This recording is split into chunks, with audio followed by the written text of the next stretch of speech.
कतै राजा आऊ देश बचाऊ भन्ने नारा गुन्जिएको छ भने कतै राक्षस नेताहरूको होलिका दहन भएको दृश्य देखिन्छ। देशमा राजनीतिक स्थिरता र नेताहरूले गरेका अनैतिक व्यवहारका कारण देशमा पुनः राज्य व्यवस्था परिवर्तन गर्न आन्दोलन तथा शक्ति प्रदर्शन भइरहेको दृश्य देखिन्छ भने कतै राक्षस नेताहरूको दहन पनि देखिएको छ। होली पर्व त सबैले मनाएका छन्, तर यस्तो होली कतै पनि मनाइएको छैन होला।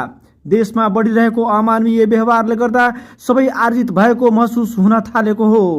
होली पर्व भनेको होलिका नाम गरेकी राक्षसको दहन भएकोदेखि होली पर्वको रूपमा मनाउन थालिएको धर्मग्रन्थमा उल्लेख रहेको छ, जसमा भगवान विष्णुका भक्त प्रहलादलाई जलाउनलाई उनकै फुवाले खोजेकी थिइन्, तर होलिका आफै जलेर नष्ट भएको इतिहास रहेको मान्यता रहेको छ, जुन सत्यमाथि सत्यको विजय भएको मान्यता रहेको छ। सोही अनुसार अब यी नेताहरूका गतिविधि पनि राक्षस भन्दा कम नरहेको धारणा राखी यिनीहरूको पनि अन्त्यका लागि राक्षस भएको भनी सांकेतिक विरोध गर्दै होलिका दहन गरेका छन्।